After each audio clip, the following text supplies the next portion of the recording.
Welcome back to Ministry of Reconciliation through Social Innovation, lesson number 19, Organizational Capacity Building. There needs to be a significant impact within the context of values and beliefs that cherished by people who support the organizational mission and purpose.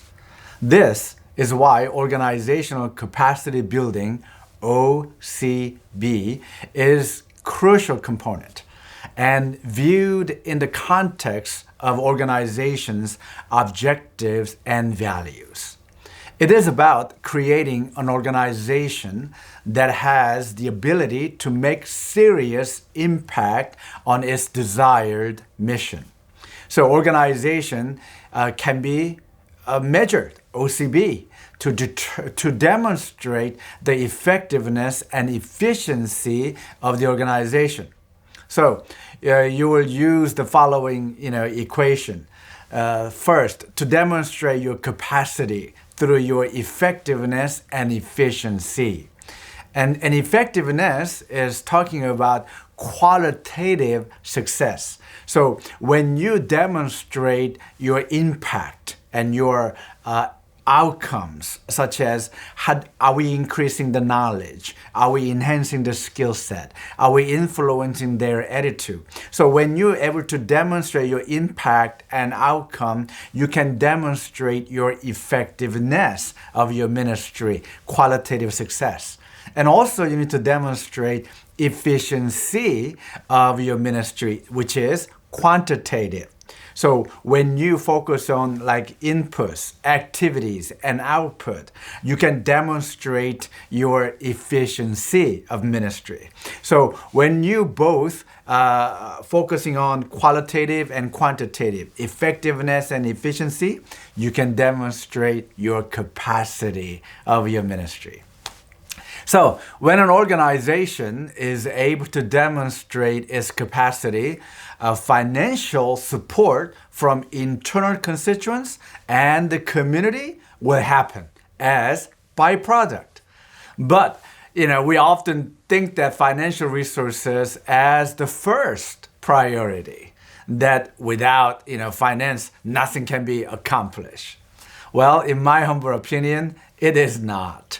We must demonstrate our values and capacity first.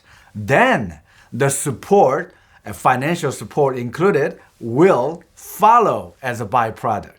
So by demonstrating our values and capacity, we will earn a reputation for dependability and the trust of our communities. This is why the values of each organization are crucial components of organization success. And value-driven marketing is a global phenomenon. It has developed new ways for business and nonprofits to collaborate and achieve mutual benefits. It includes product sales, promotion, and program-driven collaborations between the companies and nonprofits, which include churches. It is also known as cause-driven marketing. Cause marketing, a mutually beneficial collaboration that aligns the power of companies' brand, marketing, and people to a charitable causes, a brand, and assets to create, again, shareholder and societal values, connect with the constituents and publicly communicate values that they have created. So it could be also interpreted as social marketing, okay? Cause marketing. Okay, now social marketing. Social marketing is public service marketing that takes the cause beyond awareness to impact the way people act and think. So while building brand equity and preference and publicly being a part of the company's commitment, they will demonstrate social responsibility. So publicly being part of company's commitment to social responsibility is what we call social marketing. So the focus is on the cause, not the charity, but on the cause. So in local impact and implementation, we focus on cause-driven marketing. It is important to identify the intersection of interest in church, corporation, and public stakeholders. It is the intersection where social, societal needs and corporate goals are met. And it can come together for mutual benefits. The relationship is based on mutual respect, open communication, and trust. You must be transparent and authentic and honest. Today, this new sector, new corporation is known as benefit corporation. Benefit corporation combining the both nonprofit and for-profit attributions. So to develop financial sustainability, we must keep in mind the three fundamental principles of a fundraising. First, faith. Second, relationship. Number three, service.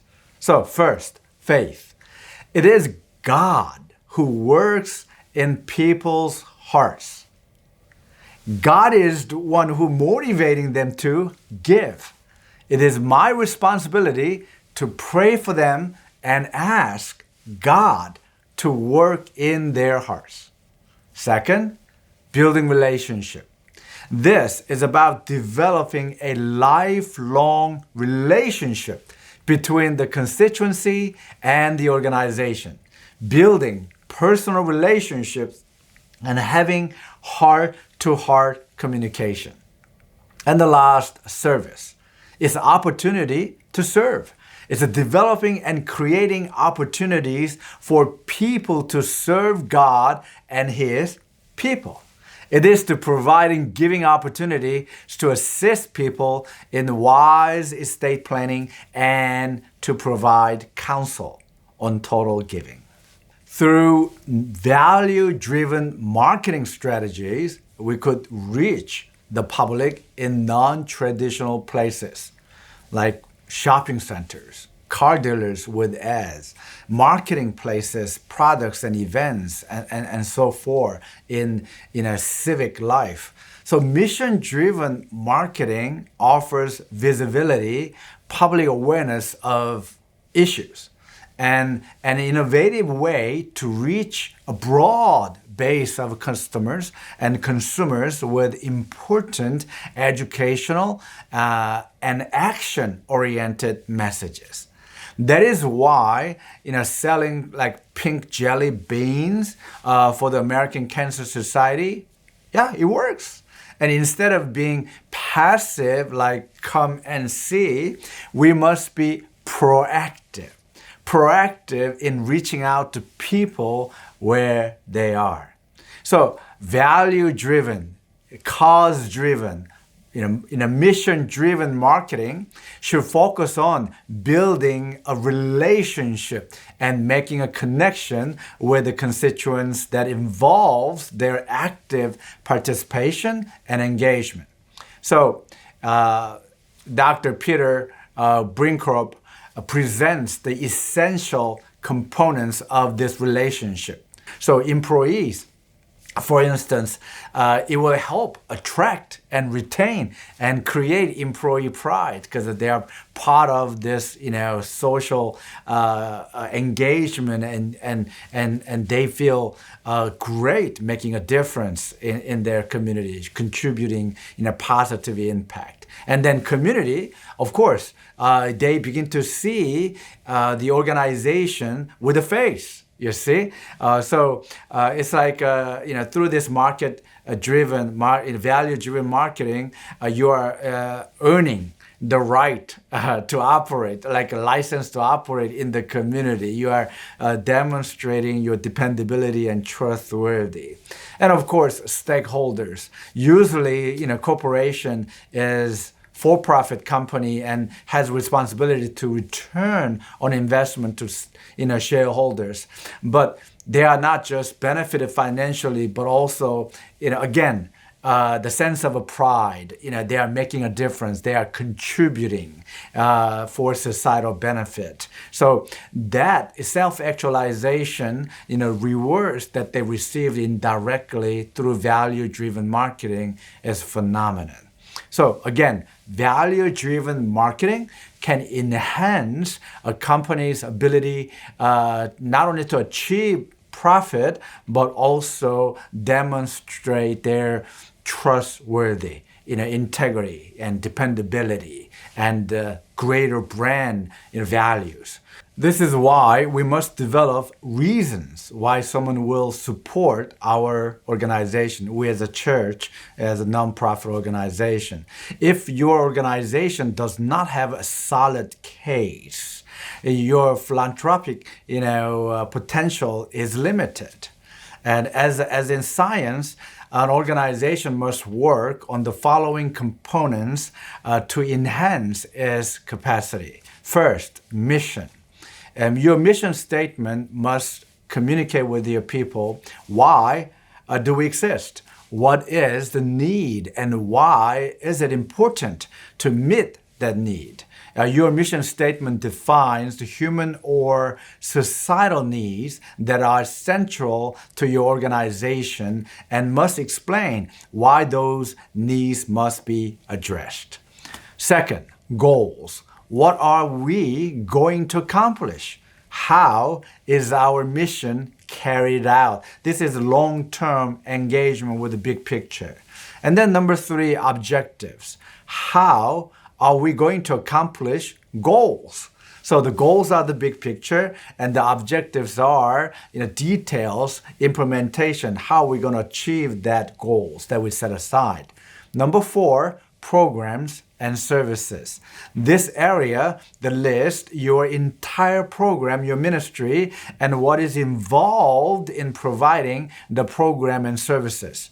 It is based on community assessment, which are based on interviews and data collection and the research, surveys, and so forth.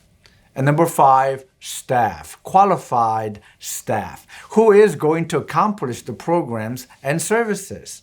What are our staffing needs? As a part of your planning process, you should identify the job descriptions of all your staff members. Do we have the human resources, to accomplish our mission and goals? You need individuals with specific competencies and skill set. Number 6, governance.